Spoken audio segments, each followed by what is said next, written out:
D'accord. Bonjour à toutes et à tous. Je m'appelle Laurent Sabat, je suis chef de clinique en cardiologie. Je travaille à l'hôpital européen Georges Pompidou. Je vais être avec vous pour les conférences de cardiologie D3 et D4. Aujourd'hui, c'est donc une conférence de D3. Il va y avoir deux dossiers courts, puis deux dossiers longs, euh, un peu plus transversaux, et on finira à chaque fois par des lectures d'électrocardiogramme, puisque c'est en général ce qui tombe à l'examen comme iconographie concernant les dossiers de cardiologie. Donc la cardiologie, c'est une grosse spécialité pour l'examen national classant. Quasiment tous les ans maintenant, depuis que les dossiers sont bien transversaux, il y a de la cardiologie, donc c'est sûr, ça va tomber. Donc il faut bien se préparer dès maintenant pour cette éventualité. Donc on va traiter des choses qui peuvent tomber, des choses aussi qui vont permettre de comprendre la spécialité et vous aider aussi dans vos stages, aussi bien que dans l'examen.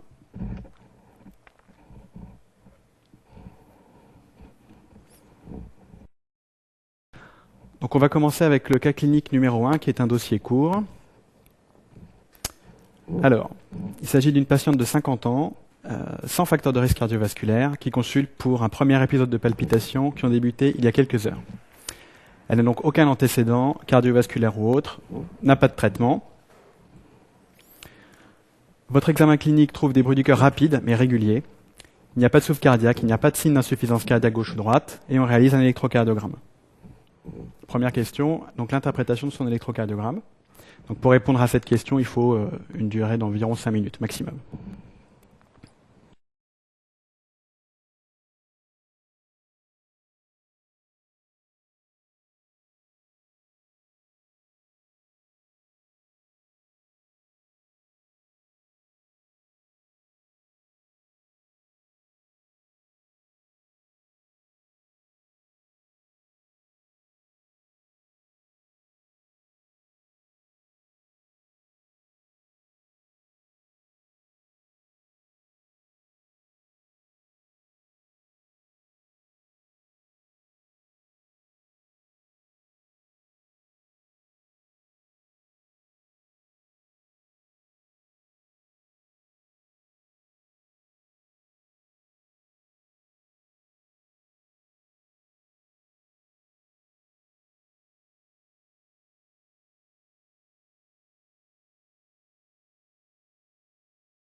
Donc l'interprétation de l'électrocardiogramme, là il s'agit d'être vraiment systématique, ne pas tout de suite se jeter sur le diagnostic, et bien insister sur ce que vous voyez dans l'ordre de l'interprétation.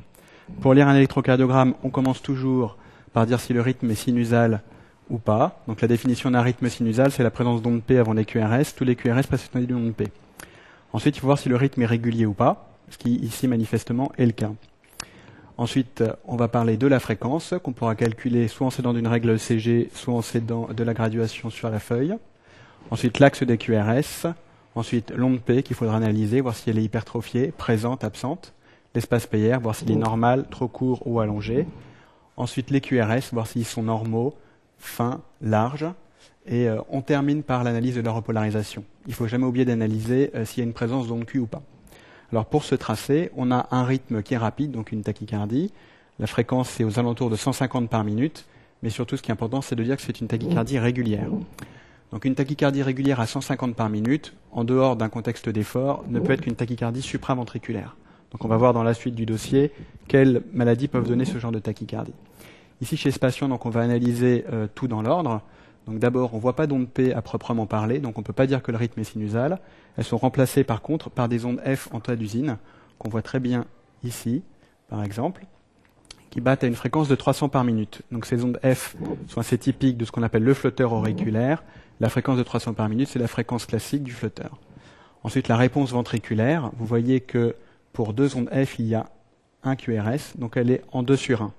Pour une fréquence auriculaire de 300 par minute, on aura donc une fréquence ventriculaire de 150 par minute. Ensuite, l'axe des QRS, ils sont positifs en D1, et lorsqu'on regarde en AVF, ils sont également positifs, donc l'axe est normal. Ensuite, on analyse donc la largeur des QRS, qui sont fins comme on l'a vu au début, il n'y a pas de bloc de branche, et c'est un argument supplémentaire pour dire que la tachycardie est supraventriculaire. Enfin, on analyse la repolarisation, elle est strictement normale, les ondes T sont positives et pas trop amples dans toutes les dérivations. Donc on a une tachycardie régulière à QRS fin à 150 par minute, absence d'ondes P, remplacée par des ondes F en toit d'usine qui battent à 300 par minute, donc un diagnostic typique de flotteur commun ou flotteur 2 sur 1. Donc on va voir maintenant la réponse au propre en réinsistant sur les points importants. Donc le plus important de bien dire qu'il s'agit d'une tachycardie régulière, donc ça élimine les arythmies irrégulières comme la fibrillation atriale. Ce qui est aussi très important, c'est qu'il n'y a pas d'ondes P et qu'elles sont remplacées par les ondes F en toit d'usine. Ça, c'est typique du flotteur. Aucune autre maladie ne se manifeste par ce genre d'anomalie. Pour faire un diagnostic différentiel avec les autres tachycardies supraventriculaires en 2 sur 1, qu'on va voir tout à l'heure, il faut regarder s'il y a un retour à la ligne isoélectrique. Donc là, on peut revenir sur l'électrocardiogramme. Vous voyez qu'il n'y a pas de retour à la ligne isoélectrique sur les dérivations inférieures. Les QRS sont toujours au-dessus de la ligne de base. On verra après, pour le diagnostic différentiel, que ce n'est pas toujours le cas. Donc les QRS sont fins, c'est également très important. Il n'y a pas de tachycardie ventriculaire qui là est un diagnostic d'urgence. Et la repolarisation est normale. Donc le diagnostic, flotteur commun ou 2 sur 1, c'est la même chose. Ce qui est très important chez cette patiente, c'est que c'est le premier épisode, qu'il évolue depuis quelques heures seulement, donc on va pouvoir essayer de le réduire sans prendre de précautions trop importantes. Donc la deuxième question, quel traitement non invasif proposer pour cette patiente, sachant donc qu'il s'agit du premier épisode documenté de flotteur et qu'il évolue depuis moins de 72 heures. Donc pour répondre à cette question, il faut une durée d'environ 10 minutes.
Alors, concernant le premier épisode d'arythmie supraventriculaire, a priori sur cœur sain chez cette patiente, puisqu'on insiste bien dans l'énoncé, il n'y a pas d'antécédent, pas de facteur de risque.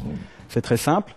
On est dans le meilleur des cas pour faire une réduction d'emblée. Il n'y a pas besoin d'éliminer un caillot dans le cœur, comme ça devrait être le cas dans d'autres maladies. Il faut bien sûr s'assurer à l'interrogatoire, et éventuellement par une échographie cardiaque, que le cœur est sain, et s'assurer que l'arythmie en est bien à son premier épisode et qu'il évolue depuis moins de 72 heures. Ici, c'est le cas, donc on peut faire une réduction d'emblée. Alors, pour faire une réduction d'emblée, il n'y a pas besoin d'anesthésie générale, surtout pour cette arythmie qui se réduit assez facilement. On peut utiliser une réduction pharmacologique en utilisant un médicament qui s'appelle la cordarone, l'amiodarone. Donc, la réduction peut se faire soit par cordarone par voie orale, soit par voie intraveineuse. Par voie orale, la dose c'est 30 mg par kilo, donc il faut bien prévenir les patients qu'on va leur donner 10 à 12 comprimés en fonction de leur poids de ce médicament. La réduction apparaît au bout de quelques minutes en général au décours. Il faudra continuer les jours suivants la dose de charge par décroissance posologique qui se fera petit à petit. On peut également donner une dose de charge en intraveineux. Par contre, il faut savoir que la cordarone en intraveineux est assez toxique, donc il faut la passer sur une durée longue, au minimum 30 minutes par ampoule, sans dépasser 2 ampoules par 24 heures, donc environ en 1 heure. Avant de tenter la réduction, il faut toujours éliminer une anomalie biologique qui pourrait favoriser l'arythmie. Donc la première, c'est l'hypokaliémie. En cas d'hypokaliémie, il faudra d'abord la traiter avant d'essayer de réduire l'arythmie par ce traitement-là. L'autre point très important du traitement, c'est l'anticoagulation qui devra être efficace. Lorsqu'il s'agit du premier épisode d'arythmie supraventriculaire sur cœur sain, l'anticoagulation au long cours n'est pas indiquée. Par contre, il faut toujours un petit peu de traitement anticoagulant pendant une durée de quelques jours, 1 mois pour certains, à dose efficace par AVK. Donc ici, on débutera l'anticoagulation par héparine de bas poids moléculaire ou héparine non fractionnée. Peu de temps après, on pourra tenter la réduction par cordarone. Après l'obtention de la réduction, il faudra discuter du traitement de fond. Chez cette patiente, premier épisode sur cœur sain, ce ne sera pas nécessaire.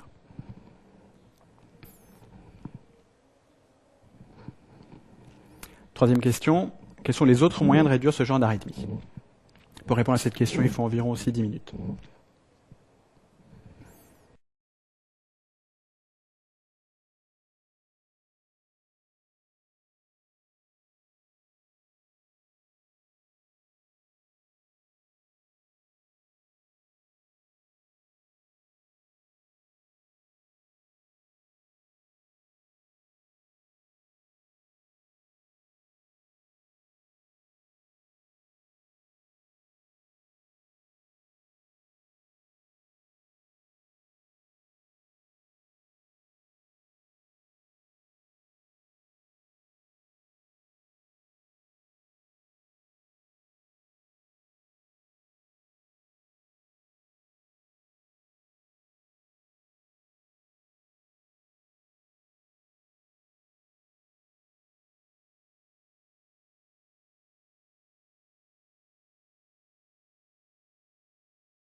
Alors, il y a différents moyens de réduire une arythmie supraventriculaire comme le flutter. Le flutter, contrairement à la fibrillation atriale, c'est une arythmie organisée, donc facilement accessible à une réduction. Il s'agit de macro-réentrer dans l'oreillette droite. Donc, des grosses réentrées dans l'oreillette droite, et puis ensuite une conduction auriculo-ventriculaire en 2 sur 1 en général. Donc, pour réduire cette arythmie, plusieurs possibilités. La première, on vient de la voir, c'est la réduction pharmacologique, par exemple par cordarone, qui peut se faire en intraveineuse ou en comprimé. L'autre mode de réduction de l'arythmie, c'est le choc électrique externe. Là, par contre, c'est un petit peu plus lourd puisqu'il nécessite une anesthésie générale, donc il faut une consultation d'anesthésie. On peut faire la réduction par choc électrique, par exemple à 200 joules, c'est assez souvent nécessaire puisque cette arythmie est bien organisée et qu'elle répond facilement au traitement. Donc ça, c'est un petit peu lourd, il faut endormir le patient. Autre mode de réduction pour cette arythmie, la stimulation auriculaire. On va essayer par des sondes de provoquer une tachycardie dans l'oreillette, une fréquence cardiaque supérieure à celle du flutter. Ici, donc, l'activité auriculaire est à 300 par minute, donc il faudra la stimuler à plus de 300 par minute. Pour ça, donc, il faut positionner une sonde au niveau de l'oreillette droite. Il y a 2 moyens d'atteindre l'oreillette droite. Soit on passe par l'œsophage, la sonde arrive juste derrière l'oreillette. On s'assure qu'on est bien derrière l'oreillette par un électrocardiogramme avec électrode œsophagienne. Et ensuite, on va stimuler cette oreillette à plus de 300 par minute pour essayer de réduire l'arythmie. Un des risques de cette technique, c'est de dégrader l'arythmie qui est régulière, donc le flutter, en fibrillation atriale. Et là, par contre, la réduction est un peu plus compliquée. Autre manière d'atteindre l'oreillette droite, c'est de passer par la voie veineuse centrale, par exemple le fémoral, une ponction sous anesthésie locale, et on monte les sondes jusqu'à l'oreillette droite en passant par les veines caves. Et ensuite, on stimulera également l'oreillette à la fréquence de plus de 300 par minute pour essayer de réduire l'arythmie. Dernière technique de réduction, plutôt de traitement définitif de cette arythmie, c'est l'ablation. Depuis quelques années, c'est une technique qui est assez bien maîtrisée par les cardiologues interventionnels. Il s'agit de détruire, après l'avoir repéré par cartographie en général, la zone qui provoque le flutter, la zone de réentrée dans l'oreillette.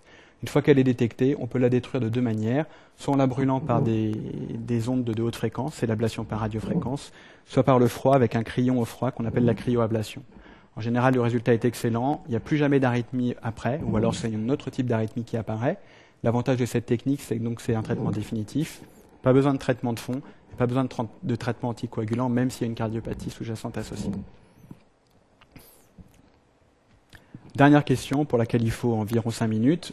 Les 2 principaux diagnostics différentiels devant une arythmie supraventriculaire régulière à 150 par minute environ.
Alors la première, c'est la tachycardie atriale, qu'on appelait avant tachysystolie auriculaire.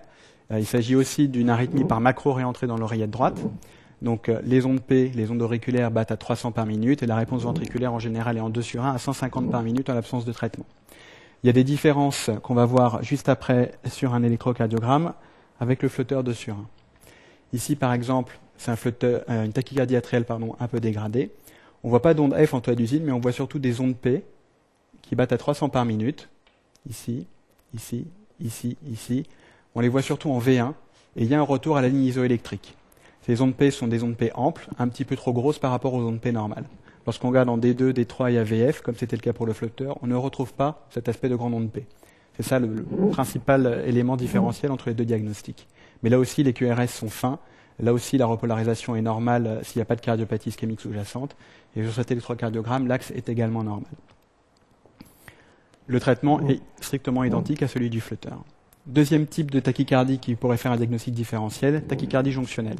Donc là, le point de départ, ce n'est pas l'oreillette droite, mais c'est la jonction auriculo-ventriculaire. Donc on fera facilement la différence entre les deux, puisque étant donné que la tachycardie part de la jonction, il n'y aura pas d'onde P. Donc ici, vous voyez un exemple. On regarde par exemple en V1, absence d'onde P, mais par contre, des ventriculogrammes fins qui battent encore à 150 par minute. Les ondes P, on pourrait les démasquer en faisant un test à la striadine, un médicament qui bloque la conduction auriculo-ventriculaire. Ça permettrait de réduire l'arythmie et de faire réapparaître les ondes P. D'autres modes de réduction pour l'arythmie jonctionnelle. Je vous avais dit tout à l'heure que la tachycardie atriale se réduisait exactement de la même manière que le flotteur. Pour les tachycardies jonctionnelles, c'est beaucoup plus simple. En général, étant donné que le point de départ est la jonction auriculo-ventriculaire, c'est très sensible aux manœuvres vagales. Donc une compression des globes oculaires, après s'être assuré qu'il n'y a pas de glaucome, de corps étranger. Une compression des carotides, après s'être assuré qu'il n'y a pas de souffle, de sténose possible, normalement suffisent à réduire. En cas d'échec, on peut utiliser des médicaments qui ralentissent la conduction auriculo-ventriculaire. Le plus célèbre d'entre eux, donc, c'est la striadine de l'ATP. Il faut faire une ampoule en IV direct. Il faut prévenir le patient que ça va provoquer une grande sensation de chaleur. Ça peut donner des petites pauses cardiaques un peu courtes. Et puis en général, après, l'activité cardiaque reprend spontanément, normalement. Ensuite, il faut se poser la question de la prévention des récidives. Là encore, comme pour le flotteur, on peut repérer la zone qui sert de point de départ à l'arythmie et la détruire par radiofréquence. C'est un traitement définitif.